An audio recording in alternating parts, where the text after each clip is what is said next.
함께 봉독합니다.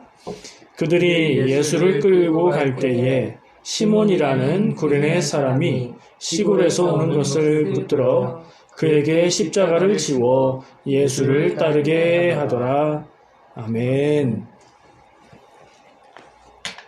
우리가 함께 나누어 볼 인물은 묻지 않아도 구레네 시몬이라는 생각을 할 수 있을 거예요.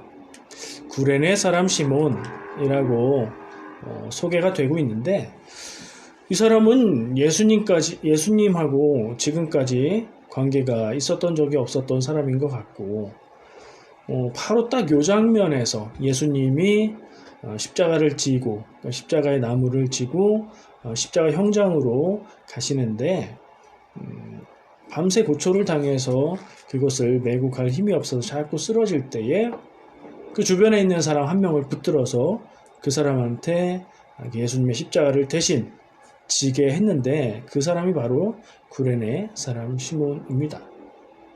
그 사람은 참 운도 없죠. 하필이면 그때 그 자리에 나타나서 로마 군사의 눈에 띄어서 사형을 당할 사람의 십자가를 대신 지는 역할을 했어요. 아마 이 사람이 그 길을 조금만 늦게 지나갔어도, 혹은 조금만 빨리 지나갔어도 예수님의 십자가를 대신 지고 예수님을 만나게 되는 그런 일은 없을 수 있었어요. 이 사람에 대해서 생각하고 나누어 보려고 합니다. 먼저 장면 이해를 위해서 지금 간략하게 얘기했지만 좀 자세하게 얘기를 해볼게요. 지금 어떤 때냐면 예수님이 골고다 언덕, 해골이라고 하는 골고다 언덕 그 사형장을 향해서 십자가의 틀을 메고 가시는 길이에요. 그 길은 3명의 사형수가 함께 가고 있는 길이었겠죠. 예수님과 함께 십자가에 달린 2명의 사람들이 있었으니까요. 근데 그 가는 길에 예수님이 힘이 없어서 자꾸 쓰러지자 구레네 사람한테 억지로 시켰는데, 왜 그렇게 예수님이 힘이 없을까요?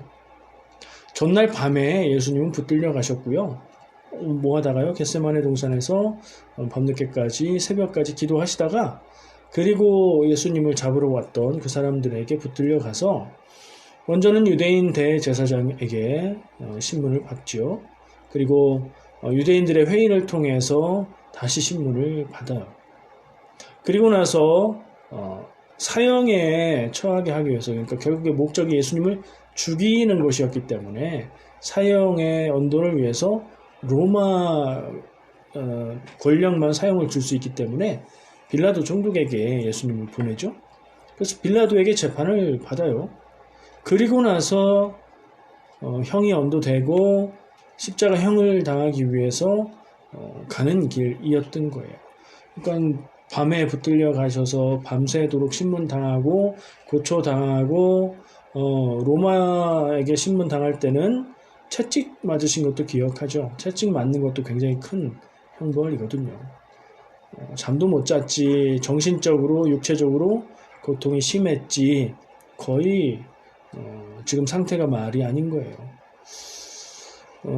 예수님이 지고 갔던 십자가는 아마도 완전한 형태의 십자가는 아닌 것 같아요. 근데 그거를 확실하게 어떤 거다라고 말할 수 없는 것이, 연구에 의하면 십자가형이 있었던 것은 확실하고 최종적으로 십자가에 매달려서 죽은 건 확실한데, 그게 조금씩 다 달랐대요.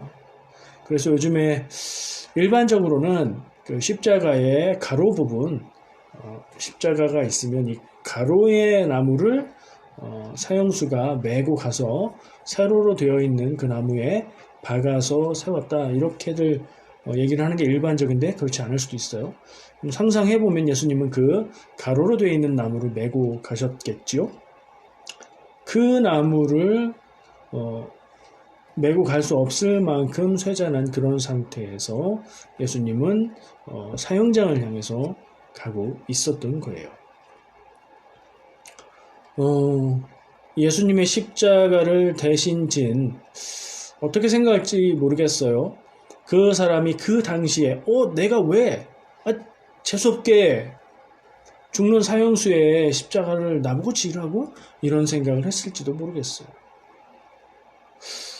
근데 나중에는 어떻게 됐을까 하는 생각을 또 해보게 돼요. 근데 워낙 이 구레네 사람 시몬에 대한 소개가 그 내용 자체가 한 절이죠. 누가복음에서 이런데 마가복음에 가도 15장 21절에서 한 절로밖에 나오지 않아요. 예수가 자꾸 쓰러지고 가지 못하니까 그때 곁에 있던 사람을 강제로 예수의 십자가를 매게 했다 하는 내용이 전부 다예요. 그리고 그가 어디에서 왔는지 표현을 해주고 있는데 시골에서 오고 있었다 이렇게 표현을 해요.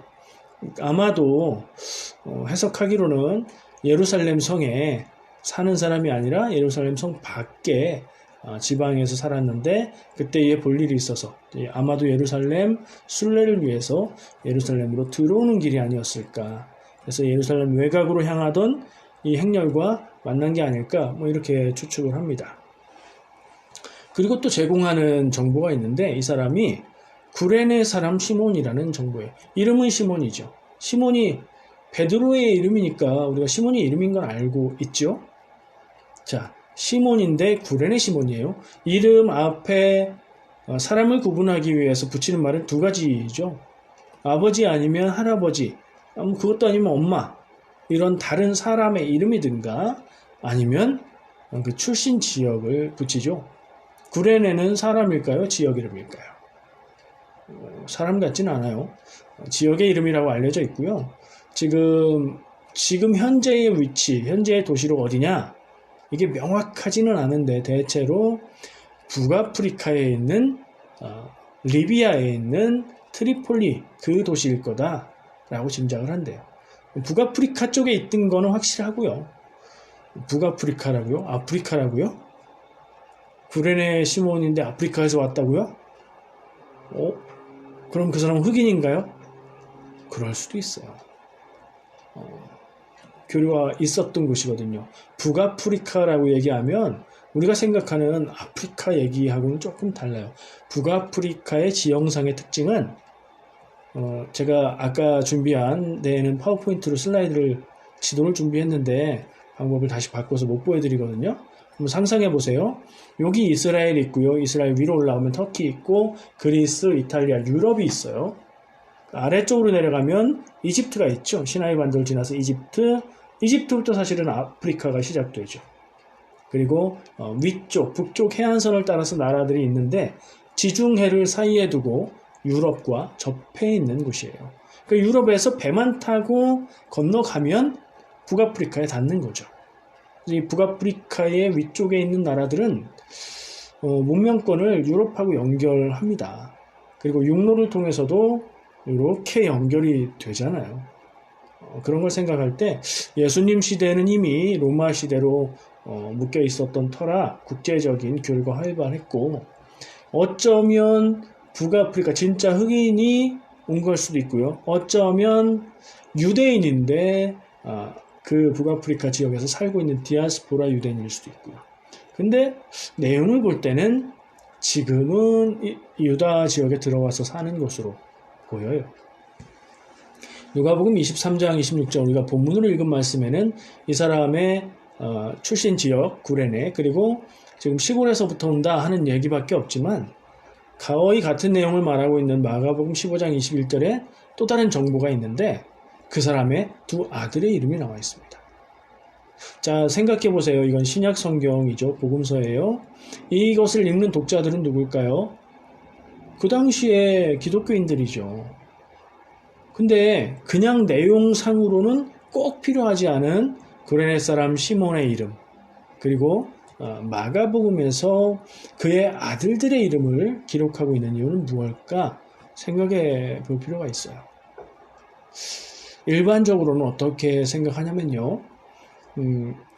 시몬이라고 구레네 시몬이라고 밝히는 이유는 그가 이후에 교회 안에서 알려진 인물이라는 증거다라고 이해를 많이 합니다. 그 아들들의 이름은요.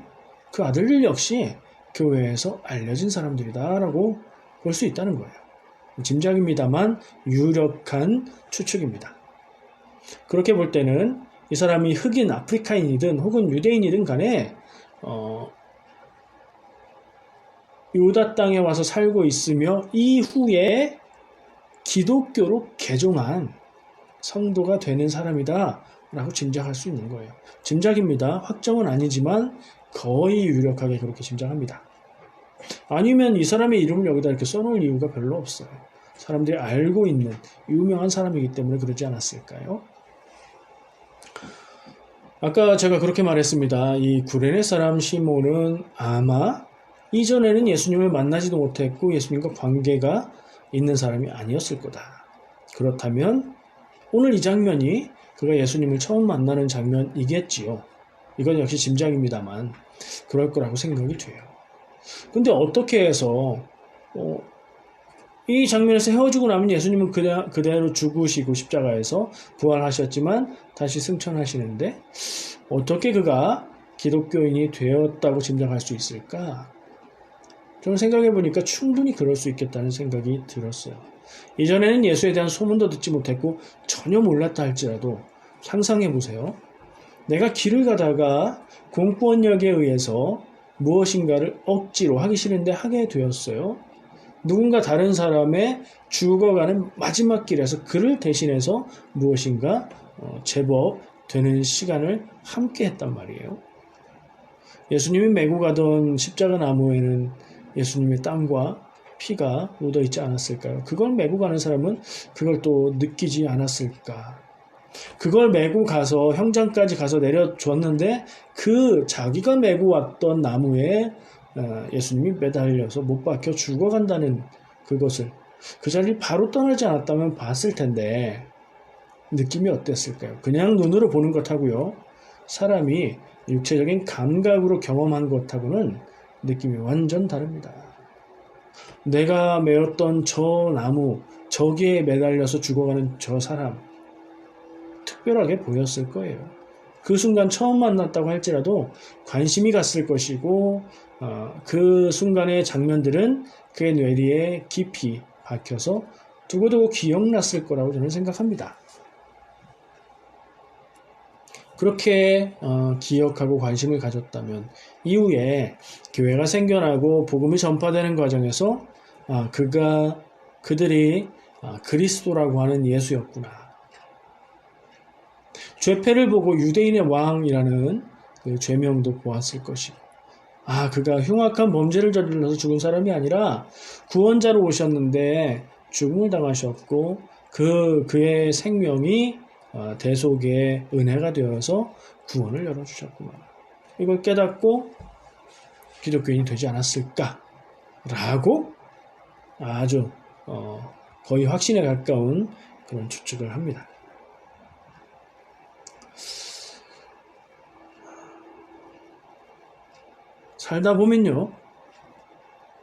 우리가 살다 보면 어떤 힘들고 어려운 일이 생기거나 사고를 겪을 때가 있어요. 사고는 교통사고든 아니면 어떤 특별한 일이든 굉장히 어렵고 힘든 시간을 보내야 되는 일을 겪을 때가 있습니다.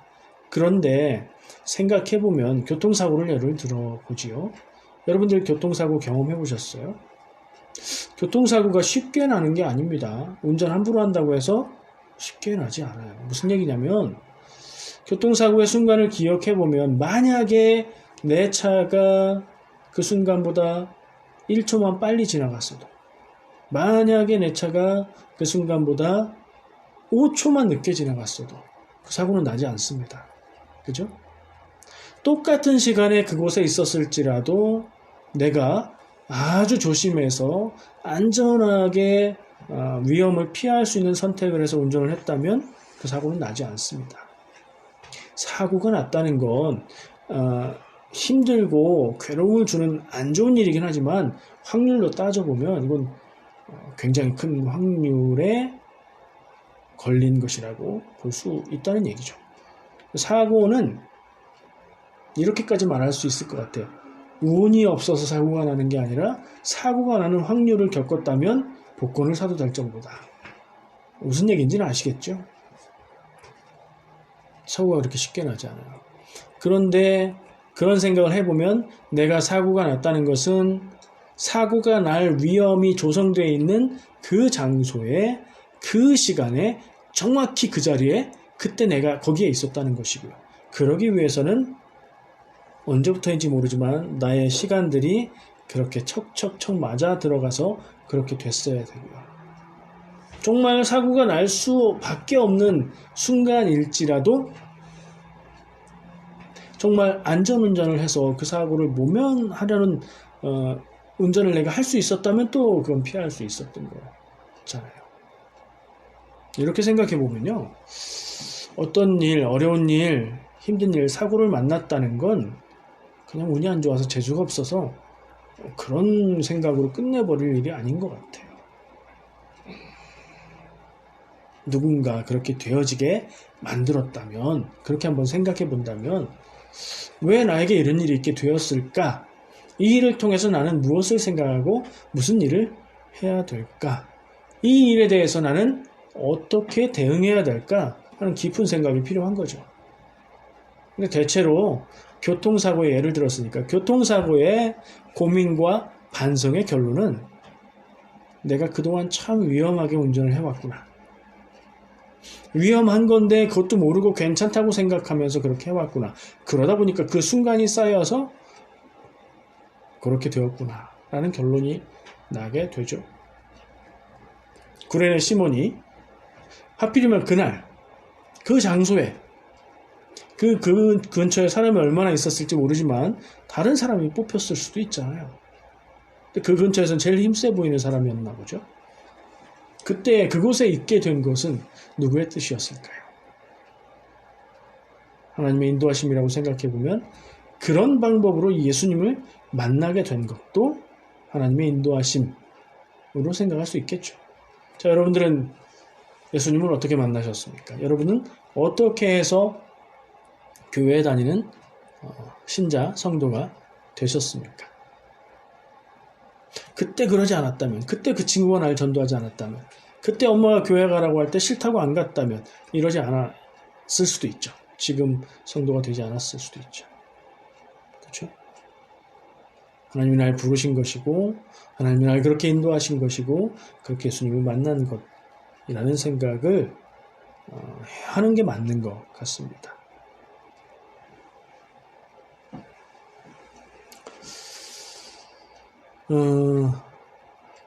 그냥 한번 생각해 볼까요? 이 구레네 시몬이 만난 일은 마른 하늘의 날벼락 맞는 것 같은 일일 거예요. 전혀 예상 못했는데 깜짝 놀랄 그런 일을 겪은 것일 거예요. 뭔가 목적이 있어서 길을 가는데 사형 행렬 때문에 그 길도 못 가게 막혔겠죠? 에이, 기다려야지 하고 기다리는데 당신 이리 와 해서 붙들려서 예수님의 십자가를 대신 매야 되게 되는 그 사건.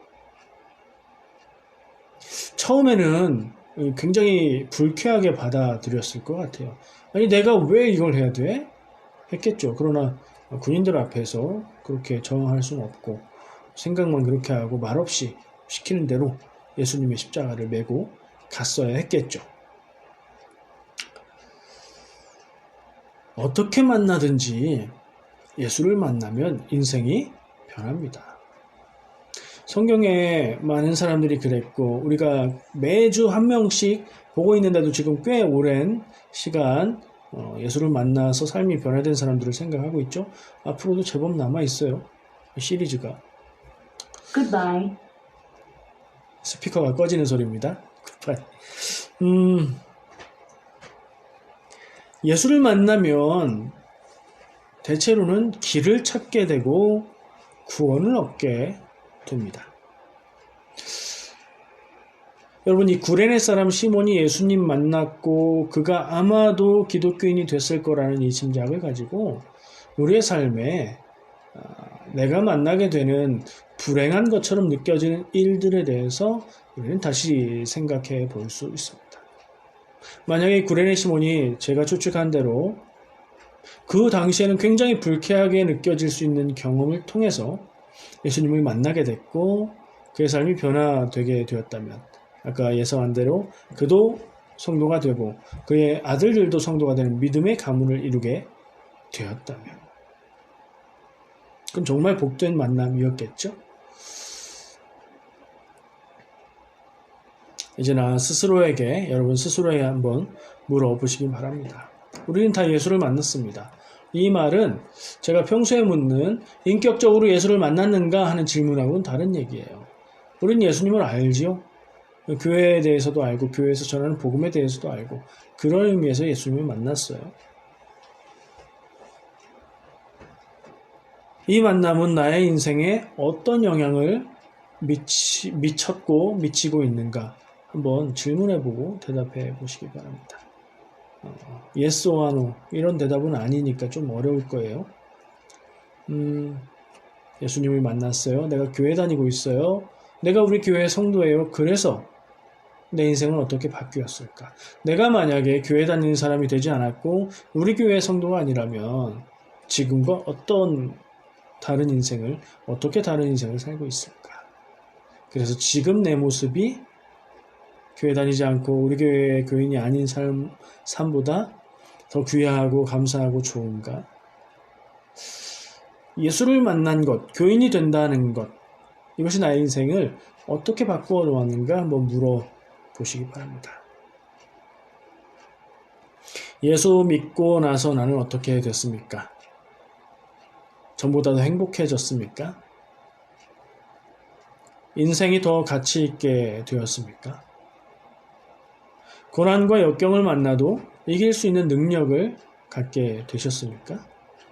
이 질문들에 아멘이라고 답할 수 있으면 참 좋겠어요. 답이 안 나올 수도 있지요. 그러나 우리 인생은 아직 끝이 아니니까 앞으로 살아갈 날들 동안 그런 긍정적인 변화들이 있으시기를 축복합니다. 성경에서 예수를 만난 사람들은 거의 다 변화되었습니다. 그런데요, 주목할 만한 사실은 불행하게도 우리의 기대와 다르게도 예수를 만나서 인생이 변화된 대부분의 사람들은 우리가 어디선가에 들었던 대로 예수를 만나면 축복받아서 부자가 되지 않았어요.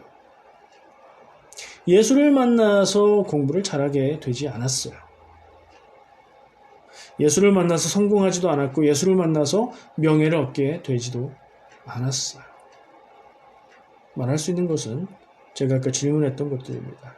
예수를 믿게 돼서 참 인생의 의미를 깨닫고 인생의 목적을 발견하고 행복해지기는 했을 거예요. 어려움과 힘든 일을 만나도 견디고 이길 수 있는 믿음을 가지게 되었을 거예요. 그래서 제가 그런 질문을 드린 겁니다. 만약에 누가 예수 만나면 인생이 성공한다. 예수 만나면 부자 되고 예수 만나면 일이 다 형통하게 되고 예수 만나면 공부도 잘하게 되고 막 이렇게 얘기하면 대화를 이제 그만하시고 그 사람은 피하시기 바랍니다. 거짓이에요. 그렇지 않아요. 제 경험에 비추어봐도 그렇고 성경적으로도 그래요. 인간의 기준, 사람의 기준, 세상의 기준으로 성공하는 인생이 되지 않습니다. 예수 만나면. 뭐 절대 안 된다는 건 아니에요. 하나님이 허락해 주시면 가능하죠. 그러나 그런 변화가 많지 않습니다. 그러나 제가 확실하게 얘기해 드릴 수 있는 것은 내 인생의 참된 가치를 발견할 수 있게 됩니다. 내가 무엇을 향해서, 무엇을 하면서, 무엇을 위해서 살아야 되는지 그 목적을 발견할 수 있게 됩니다. 정말로 제대로 예수님 만나고 진지하게 신앙적인 질문을 가지고 신앙의 길을 걸어가면 그렇게 됩니다. 저는 그런 인생이 이 세상에서의 시간이 끝날 때에 정말 기쁘게 웃으면서 눈 감을 수 있는 인생이지 않을까 하는 생각을 합니다. 사랑하는 성도 여러분, 인생의 참 의미를 발견하고 인생을 걸 만한 가치를 발견하고 기쁘게 살아가시기를 축복합니다. 예수님을 제대로 만나면 이렇게 예수님이 이 땅을 떠나시기 거의 마지막 순간에 우와 참 어떻게 이런 일이 깜짝 놀랄 만큼 혹은 불쾌하게 느낄 수 있는 만남을 통해서도 어떤 사람들은 변화를 발견하고 변화되어 갈 수 있었던 것을 기억하시기 바랍니다. 어쩌면 우리는 너무 오랜 시간 예수님에 대해서 듣고 얘기하고 성경을 듣고 이야기하고 익숙한지 모르겠어요. 그래서 내 마음대로 하는 것이 하나님의 뜻이요 예수님의 뜻이라고 생각하는지도 모르겠어요. 아니죠. 우리가 구해야 될 것은 하나님의 뜻, 예수님의 뜻이고 거기에 순종하며 살아야 되겠죠. 그렇게 사시는 삶이 되시기를. 오늘 구레네 시몬의 이야기를 통해서 한번 생각해 보았습니다. 예수님과 그런 만남 가지시기를 축복합니다. 기도하겠습니다. 사랑과 은혜의 주님 감사합니다. 오늘 함께 말씀 나누었습니다.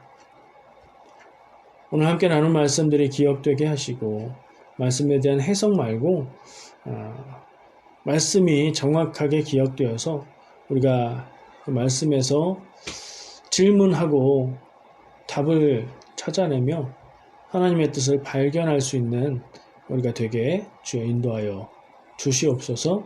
예수님의 이름으로 기도합니다. 아멘. 이제 함께 기도하는 시간 갖도록 하겠습니다. 우리가 함께 말씀 나누었는데요. 어떤 생각을 하게 되십니까? 답을 드리면 좋겠는데 제가 말씀을 준비하고 묵상하고 나누다 보면 질문을 드릴 때가 많은 것 같습니다. 나는 예수를 만났는가? 계속해서 만나고 있는가? 예수를 만남을 통해서 내 인생은 어떻게 변화되었는가? 근데 그것 질문해 보는 건 참으로 의미 있는 것 같습니다. 한번 그 질문 기도하면서 그 질문 해보시고 답을 들으시기 바랍니다. 내가 내 인생을 돌아봤을 때 예수를 만나서 참된 가치를 발견하지 못했다. 앞으로도 그렇지 못할 것 같다. 그러면 다시 생각해야 됩니다. 신앙생활도 아니고 그렇다고 내 이익을 사는 것도 아니니까 말이죠. 만나게 되시기를 축복합니다. 기도하면서 깨닫게 되시기를 축복합니다. 예수를 만난다는 것, 삶의 가치를 발견하고 나간다는 것, 그것을 놓고 우리 함께 기도하겠습니다. 기도하겠습니다.